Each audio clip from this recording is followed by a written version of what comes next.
शांत और स्थिर होकर बैठ जाइए। एकाग्र होकर बहते हुए इस तरल ब्रह्म को देखिए।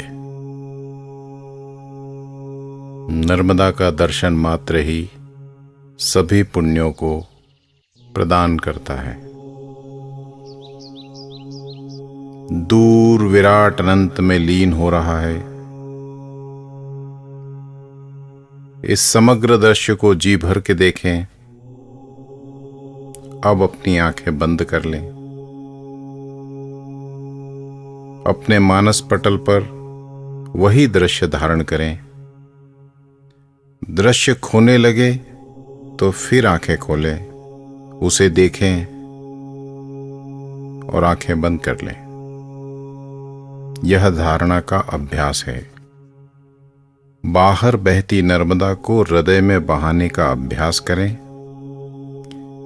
यह कोशिश बारंबार करिए, बगैर सूचना के करिए। शिवोहम शिवोहम।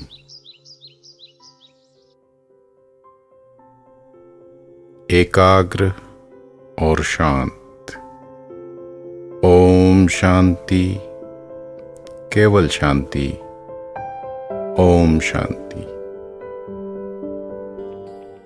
प्रसिद्ध पर्यावरणवादी एवं पूर्व केंद्रीय मंत्री स्वर्गीय श्री अनिल माधव दवे ने नर्मदा नदी के तट पर नदी का यह दर्शन दिया था। स्थान था मध्य प्रदेश के होशंगाबाद में बांद्रा भाग। नर्मदा और तवा नदियों का संगम स्थल, जहां कहते हैं कि गंगा में स्नान करने से सभी पाप धुल जाते हैं, वहीं यह भी कहा जाता है कि नर्मदा के दर्शन मात्र से ही जन्मों जन्मों का पुण्य मिल जाता है। नर्मदा कई मामलों में एक खास नदी है, एक यूनिक, इनक्रेडिबली यूनिक नदी है। एक तो 3 बड़ी नदियां जो पूर्व से पश्चिम की ओर बहती हैं, उनमें से ये सबसे बड़ी है। दूसरा, पूरे भारत भर का जो इंडियन सबकॉन्टिनेंट है, उसका ये पुराना, सबसे पुराना एक जियोलॉजिकल स्ट्रक्चर है, जियोफिजिकल स्ट्रक्चर है। हिमालय से भी पुरानी नर्मदा नदी है।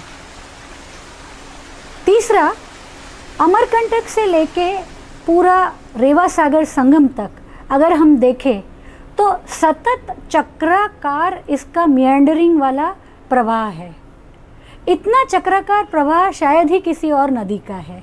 महेश्वर में नर्मदा मैया के किनारे ही आदि शंकराचार्य जी और मंडन मिश्र के बीच में शास्त्रार्थ हुआ था। कई बातें हैं जो पीढ़ियों को जोड़ती हैं। हम यूं ही जुड़े रहें, सदा जुड़े रहें, बनाए रखें इस संवाद को। इसके लिए चाहिए एक मन जो समझे नदी को, ज़मीन को, जंगल को, जानवर को, और इस मन के साथ साथ वो कान चाहिए जिस तक प्रकृति की, नदियों की बात आ सके, और ताकि उनकी बात भी सुने और अपनी बात भी उनसे कह सके। नदियों के साथ संवाद, उनके प्रति सम्मान व्यक्त करने की एक अनोखी परंपरा है। नदियों के साथ आत्मसात होने की, उनके प्रति कृतज्ञता जताने की। नर्मदा देश की ऐसी नदियों में से एक है जो 12 मास कल कल करती तेज वेग से बहती है। 1300 किलोमीटर लंबी यह नदी अमरकंटक से प्रारंभ होकर मध्य प्रदेश और गुजरात के एक बड़े भूभाग से गुजरती है और कावड़िया के पास सरदार सरोवर में जा मिलती है। नर्मदा मध्य प्रदेश के एक बड़े भूभाग की जीवन रेखा है। इसके दोनों ओर दूर दूर तक फैला जंगल और इसकी 16 ट्रिब्यूटरीज अगर इसे साल भर फ्लोइंग स्टेट में रखती हैं तो नर्मदा भी हजारों लाखों हेक्टेयर भूमि को सिंचित करते हुए अपना कर्ज उतारती चलती है। करोड़ों लोगों की जीवनचर्या का हिस्सा बन गई है नर्मदा। नर्मदा के उद्गम स्थल से लेके भरूच तक में नर्मदा के किनारे बहुत दुर्लभ और विभिन्न प्रकार की औषधियाँ प्राप्त होती हैं और सदियों से इनका कलेक्शन वहाँ का आदिवासी, वहाँ का भील भिलाला समाज करता रहा है, जो उनकी अर्थव्यवस्था का प्रमुख आधार रहा है। तो ये जो दुर्लभ जड़ी बूटियाँ हैं, ये भी लोगों को रोजगार के अवसर मुहैया कराती हैं। सीजनल फलों की खेती होती थी। कभी गर्मियों में कोई फल लगाता था, बारिश के समय उनकी अलग तरह से चीज़ें होती थी, ठंड के दिनों में बैंगन, भरता, भाटे वहाँ पैदा करते थे। वो कृषि के संसाधन, लोग खेती नदी के किनारे 500-500 मीटर दूर तक खेती करते थे, नर्मदा जल का इस्तेमाल करके सिंचाई के माध्यम से अपनी जीविका उपार्जन करते थे। समय बदला, लोग और हाईटेक हुए, अलग अलग तरह से नदियों का इस्तेमाल लोग कर रहे हैं। आज इसके माध्यम लोग बोटिंग के माध्यम से लोगों ने अपना जीविका उपार्जन का धंधा बनाया है। लोगों ने नीचे किनारे में छोटे छोटे से, जैसे कई जगह ऐसा है कि लोगों ने अपना व्यवसाय स्थापित किया है, टूरिस्ट आते हैं, धर्मालु लोग आते हैं, तो उसके माध्यम से लोग अपनी जीविका, नारियल बेचने से लेकर, वस्त्र बेचने से लेकर, मछली पालन, मछली बेचने से लेकर और अनेक तरह का जो व्यवसायिक गतिविधियां जो हैं, खेती की गतिविधियां, फलों की खेती की गतिविधियां, और लोगों को ट्रांसपोर्ट करते हैं। जहाँ पर ब्रिज पुल आदि नहीं है, वहाँ पर लोगों को इस तरफ से उस तरफ नदी के आर पार कराकर अपना व्यवसाय, जीविका उपार्जन का काम करते हैं। अनेक तरह से लोगों के जीवन को सीधे तौर पर नर्मदा जो है उसको इफेक्ट करती है, उनको प्रभावित करती है। ये रिश्ता दो तरफा है, बल्कि इसमें बहुत से आयाम जुड़े हैं। जन है, जंगल है, जमीन है, जानवर है और जल तो है ही। मानव जीवन के सभी पहलुओं का एक अटूट रिश्तों का एहसास कराते हैं ये सभी। इनके रिश्तों को निभाने की परंपराएं निभाते हैं हम सब जन। इस समय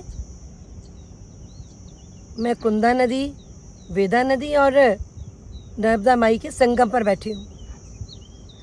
और ये संगम सिर्फ नदियों का थोड़ी है, ये सारे लोग जो यहाँ रहते हैं वह भी इस नदी के साथ रिश्ता, एक संगम बनाते हैं। ये पेड़, जंगल, ये भी संगम का ही एक अभिन्न अंग है। मिट्टी के बिना पेड़ नहीं, पेड़ के बिना नदियों नहीं और इन सब के बिना हम नहीं। यह रिश्ता बना रहे, ऐसा ही जीवन हमें जीना है और यही हमारी परंपराएं हमें सिखाती हैं। वर्षा के 4 महीनों में बारिश का पानी पहाड़ों और जंगलों में समा जाता है और रिस रिस कर साल भर नदी में आता है। इसलिए पहाड़ और जंगल को नदी का बैंक भी कहा जाता है। नदियों की निर्मलता और अविरलता आज चिंता का विषय है और यह चिंता सिर्फ नर्मदा को लेकर नहीं है, बल्कि सभी नदियों के साथ एक चैतन्य रिश्ता बनाए रखने की जरूरत है। यह स्थिति तब उत्पन्न होती है जब नदी और जनता के बीच का संवाद टूटता है। इस आधुनिकता की लगातार भागदौड़ की जिंदगी में आसपास की प्रकृति के साथ ये बॉन्डिंग बनाए रखने के लिए हमें भी अपने अंदर वह निर्मलता बनाए रखनी होगी जो हमारी इन अविरल बहने वाली नदियों में है। जीवन एक आनंद है और उसे आनंद से ही जीना है, ये जनजातियों का जीवन दर्शन।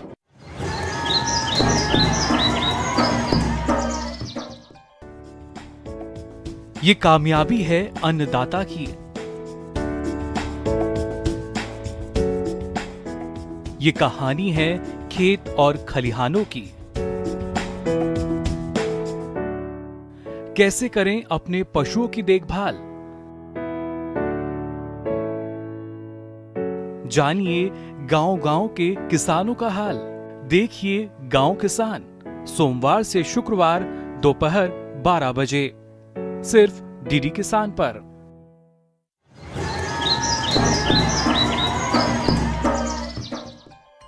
नदी और जन के बीच यह संवाद और रिश्ता अविरल बनाए रखने के लिए नदियों के किनारे बहुत सी ऐसी परंपराओं को निभाया जाता है जो मनुष्य और प्रकृति के बीच एक ऑर्गेनिक रिलेशनशिप बनाकर रखती हैं, यानी चैतन्य संबंध। मध्य नर्मदा क्षेत्र में सामान्यतः आने वाली जो जनजातियां हैं वो गोंड, मुख्यतः गोंड, कोरकू और भील है। अब इनका नर्मदा से कैसा संबंध है, इनकी संस्कृति क्या है, तो सामान्यतः सभी जनजातियों की संस्कृति में लोक संगीत, लोक कथाएँ, लोक नृत्य, चित्रकला, लोग उनके तीज त्यौहार, पर्व और देवी देवता आते हैं।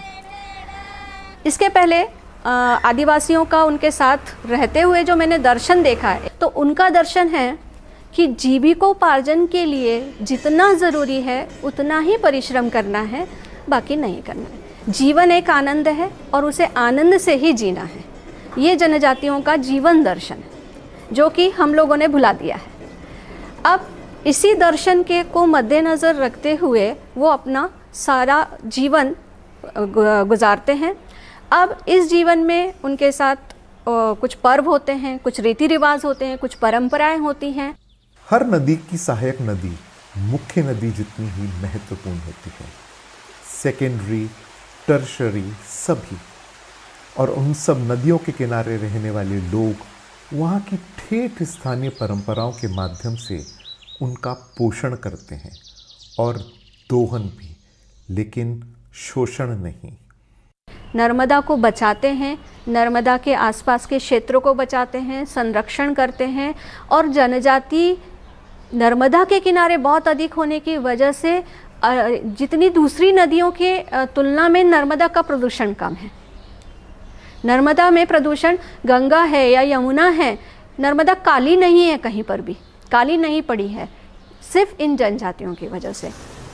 एक तो पूरा मध्य भारत का जो सेंट्रल इंडियन प्लेटू जिसको हम कहेंगे, उसका जो वॉल्केनिक रॉक है उसको चीरते हुए और ख़ास एक एक सोपान उतरते उतरते नर्मदा पश्चिम की ओर प्रवाहित होती है। तो हर तरह के ज्योग्राफिकल फिज़िकल फीचर्स से गुज़रती हुई जाती हैं। जैसे अमरकंटक में हम देखेंगे घने जंगल हैं जिसमें से बहुत ज़्यादा पानी मिलता है नर्मदा को, लेकिन साथ साथ नर्मदा की जो सहायक नदियां हैं, सहेली, सरिता जिनको कह सकते हैं, ऐसी भी नदियां हैं जो राइट बैंक में 8 है और लेफ्ट बैंक में 11 नदियां हैं। उन सारी नदियों का भी उतना ही नर्मदा के जल में प्रवाहित होने में बहुत योगदान है। और नर्मदा किनारे के जंगल जो हैं नर्मदा के प्रवाह को जीवित रखते हैं। यूँ तो किसी भी नदी की अविरलता व उसके प्रवाहमान रहने में उसकी सहायक नदियों का बहुत महत्व रहता है, लेकिन नर्मदा समग्र ने सहायक नदियों पर विशेष फोकस किया, क्योंकि नर्मदा पहाड़, वनों आदि पर आश्रित है। इसलिए उसके आसपास के क्षेत्र को हरा भरा, साफ सुथरा, शुद्ध बनाए रखने के लिए वहाँ की परंपराओं को मजबूत रखने पर काम किया।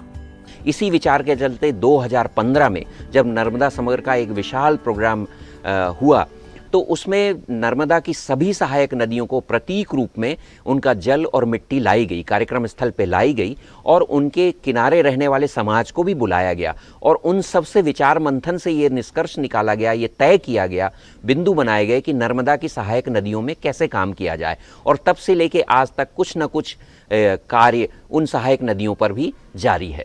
हमारे अलग अलग एक्टिविटीज़ या रूटीन एक्टिविटीज़ में घाट की सफाई है, जिसमें संपर्कित कार्यकर्ता लोगों को जोड़ना, गांव-गांव से जहां नर्मदा जी के घाट हैं उन्हें साफ़ करना, शहरों से लोग आते हैं उन्हें जागृत करना, उन्हें बताना कि नर्मदा जी में साफ़ सफाई होना चाहिए, शैम्पू साबुन से नहाना नहीं चाहिए, प्लास्टिक पन्नी या सब नहीं जाना चाहिए। इस तरह की अलग अलग मुहिम चलती हैं जो रूटीन में या तो रोज़ होती हैं या तो हर 2-3 दिन में होती है या साप्ताहिक होती है। जैसे भी कार्यकर्ताओं को अनुकूल होता है वो उस हिसाब से उसको करते हैं। इन छोटी मोटी नदियों या अन्य वाटर बॉडीज के आसपास प्रचलित किंवदंतियां इनका संरक्षण करने में महत्वपूर्ण भूमिका निभाती हैं।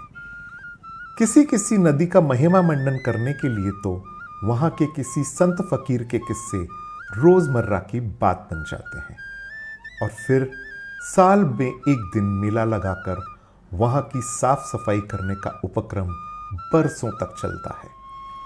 सामुदायिक भावना जन्म लेती है। एक गांव का जलाशय पूरे इलाके की श्रद्धा का केंद्र बन जाता है। नर्मदा मैया के ही नहीं बल्कि सारी नदियों के किस्से हैं, जन्म के, रूठने के, इनके मनाए जाने की कहानियां हैं। इनकी मनुष्य से, पशुओं से, चिड़ियों से बातचीत के, संवाद के किस्से हैं। नर्मदा किनारे के जनजातीय इस तरीके से अपने त्योहारों से, अपने मनोरंजन के संसाधनों से और देवी देवताओं के माध्यमों से इस तरीके से अपने नर्मदा को बचाते हैं।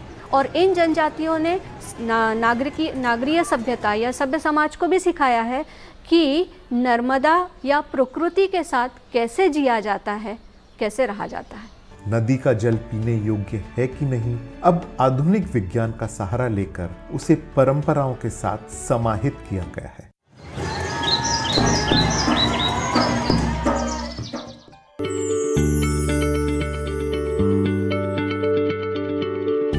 क्या आप किसी बीमारी से परेशान हैं?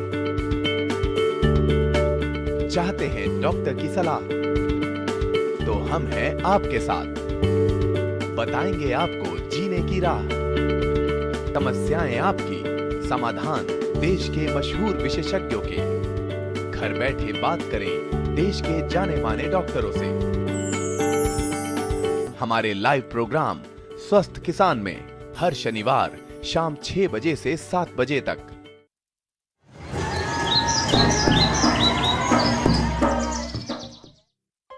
इन सब परंपराओं में सर्वथा महत्वपूर्ण है नर्मदा परिक्रमा।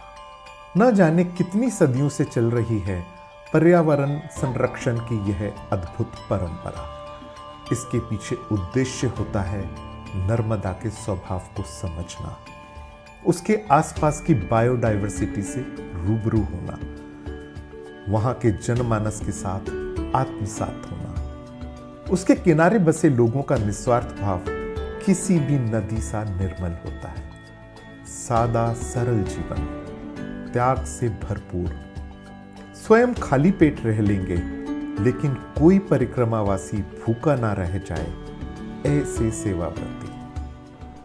हम लोग बचपन से देखते थे, बचपन में मन में भाव आता था कि ये झोली लटका के क्यों लोग आते हैं और हमारे परिवार के लोग इनका कितना क्यों आदर करते हैं। ये झोली लटकाए हैं, हमारे मन में उस समय बाल मन में लगता था ये भिखारी हैं, इन्हें हम इतना क्यों आदर करते हैं, हमारा परिवार इनको क्यों आदर करता है, समाज में लोग क्यों आदर करते हैं।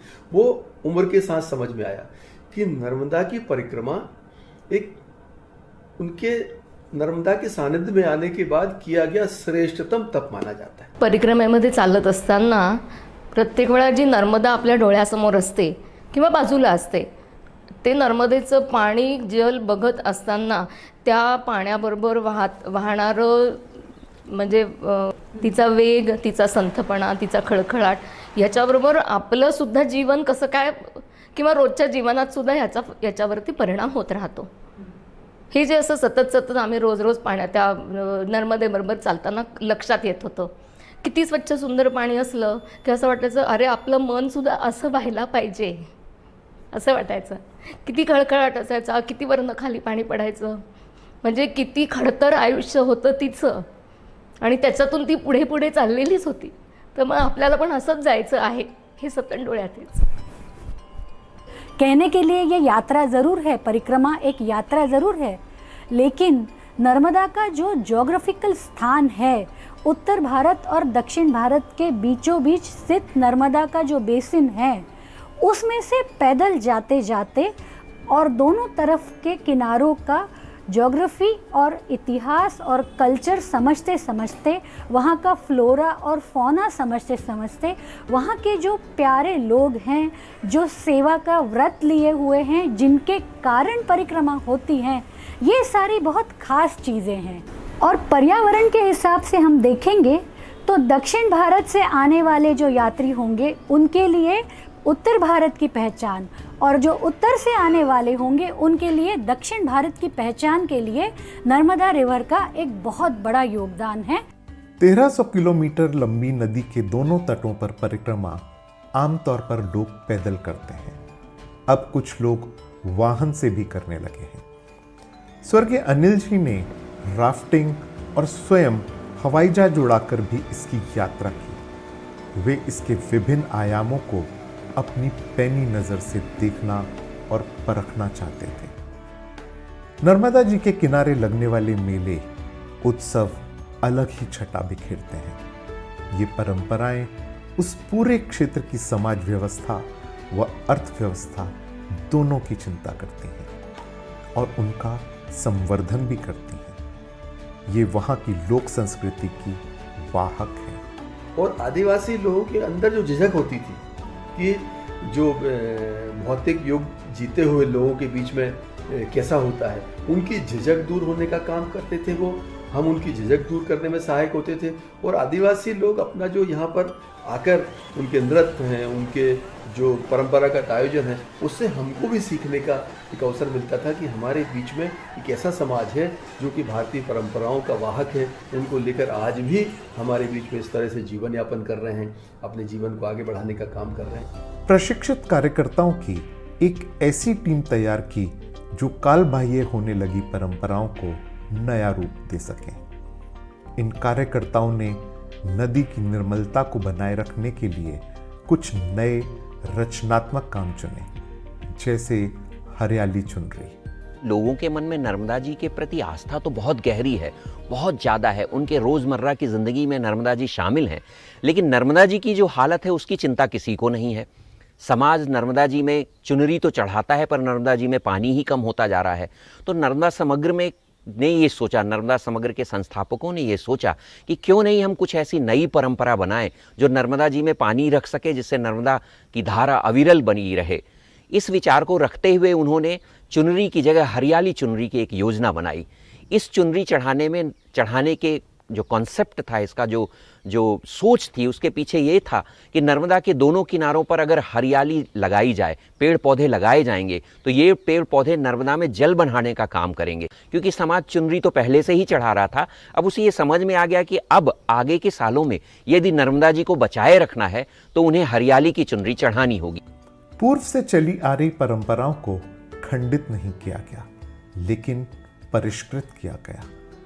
पीओपी की बजाय मिट्टी से बनी मूर्ति बनाने का प्रशिक्षण दिया जाता है, ताकि मूर्ति विसर्जन से नदी प्रदूषित ना हो। इस बार भोपाल का अनुभव बताऊं तो 25 से 30 हज़ार के बीच में बच्चों को हमने प्रशिक्षित किया। अलग अलग सोसाइटी में, टाउनशिप से हमें आके बोल के गए लोग मिट्टी की मूर्तियां ढूंढ रहे थे कि कहाँ मिल रही है, सीख के गए हैं। सारे संभागों में ये कार्य होता है। पहले पानी की स्वच्छता समाज अपने स्तर पर ही सुनिश्चित कर लेता था, लेकिन औद्योगिकीकरण व शहरीकरण के कारण अब इसमें सरकारी एजेंसियों व स्वैच्छिक संगठनों की भूमिका भी महती हो गई है। नदी का जल पीने योग्य है कि नहीं, अब आधुनिक विज्ञान का सहारा लेकर उसे परंपराओं के साथ समाहित किया गया है। उसके लिए वाटर टेस्टिंग किट भी तैयार किया गया है। वाटर टेस्टिंग किट्स छोटी किट्स हैं, हैंडी किट्स हैं, जिसके अंदर 8 टेस्ट किए जा सकते हैं आसानी से किसी भी स्थान पे रह के। तो नर्मदा जी के किनारे जाके, घाटों पे जाके इसका जल परीक्षण किया जा सके। इसमें क्या क्या चीज़ें पाई जा रही हैं, जो 8 टेस्ट हैं, क्लोरीन की मात्रा, फ्लोरीन की मात्रा, पीएच कितना है, इस तरह के जो अलग अलग प्रकार के टेस्ट हैं, टर्बिडिटी, हार्डनेस, ये सारी चीज़ें उसमें आती हैं। विशेष करके हमने इसमें 100 घाटों को चुना। 100 घाट चुनने के बाद जो अमरकंटक से लेके बड़वानी तक चुने गए हैं, मध्य प्रदेश की सीमा में हम इसे कर रहे हैं। 100 घाटों के लिए 50 कार्यकर्ताओं को नियुक्त किया गया, प्रति कार्यकर्ता 2 घाट। इस तरह से एक कार्यकर्ता 2 घाट, 50 कार्यकर्ता 100 घाट हो गए। इन 100 घाटों से जुड़े हुए स्कूल, इनके पास में कुछ 1 से 2 किलोमीटर के दायरे में जो स्कूल आते हैं, जो 10वीं से ऊपर हों, को ही हमने चयनित किया। ये घाट पे जाके बच्चे जल का सैंपल लेते हैं, उसका टेस्ट करते हैं और उससे जो रिपोर्ट आती है, रिजल्ट आता है, वो रखते हैं, कंपाइल करके रखते हैं, जिससे हमने धीरे धीरे संकलित करना शुरू कर दिया है। साल में एक बार पंचकोशी यात्रा की जाती है, जिसमें खास तौर से छात्रों को नदी के महत्व और स्वच्छता के प्रति जागरूक बनाया जाता है। हमने बात तो नर्मदा की है, लेकिन इसमें से उपजे प्रश्न तो हर नदी हमारे सम्मुख खड़ा करती है। हमारी जीवन शैली उसके कटाव का कारण बनती है। उसकी अविरलता में अवरोध खड़े करती है, उसे गद्दा करती है। बड़ी बड़ी नदियाँ बड़े बड़े नालों में, गंदे नालों में परिवर्तित हो रही है। मैं समझता हूँ कि यह एक कुल मिलाकर इस नदी विषय में एक गंभीर चुनौती आज समाज के सामने है, और इसलिए इसमें स्वयंसेवी संगठन, प्रशासन, जनसामान्य नागरिक, इन सब ने कुछ पहल करने की आवश्यकता है। नदी के द्वारा निर्माण किए गए प्रश्नों का समाधान किनारे पर बैठे हुए व्यक्तियों को ढूंढना है, और व्यक्तियों के मन में निर्माण हुए प्रश्न, उसका समाधान नदियों के दर्शन से ही उसको मिलेगा, ऐसा मुझे लगता है। तो एक अभिनव कल्पना नदी संवाद ये चलती रहनी चाहिए। इसका मर्म सभी नदी के साथ संवाद करने वालों ने समझना चाहिए, और समझकर उस दिशा में, समाधान की दिशा में पहल की ओर अधिक गति बढ़ानी चाहिए, ऐसा मुझे लगता है। लेकिन जब नदी किनारे के लोग ठान लेते हैं कि हमें अपनी नदी की चिंता स्वयं करनी है, तो वे सब अपनी शताब्दियों पुरानी परंपराओं को निभा रहे होते हैं। ये परंपराएं हैं श्रम साधना की, अपनी जिम्मेदारियां निभाने की। चित्रकूट में मंदाकिनी के किनारे ऐसा ही हुआ। सामाजिक संस्था दीनदयाल शोध संस्थान के कार्यकर्ताओं ने उसके कटाव को भरने की जिम्मेदारी अपने ऊपर ही ली, और उसे संवारा भी स्थानीय विधियों से ही, स्थानीय परंपराओं से ही। हर हाथ को देंगे काम, हर खेत को देंगे पानी, हर हाथ को देंगे काम, हर खेत को देंगे पानी। दुल्हन बनकर फिर से सजेगी अपनी धरती रानी, अपनी धरती रानी। हर हाथ को देंगे काम, हर खेत को देंगे पानी, हर हाथ को देंगे काम, हर खेत को देंगे पानी।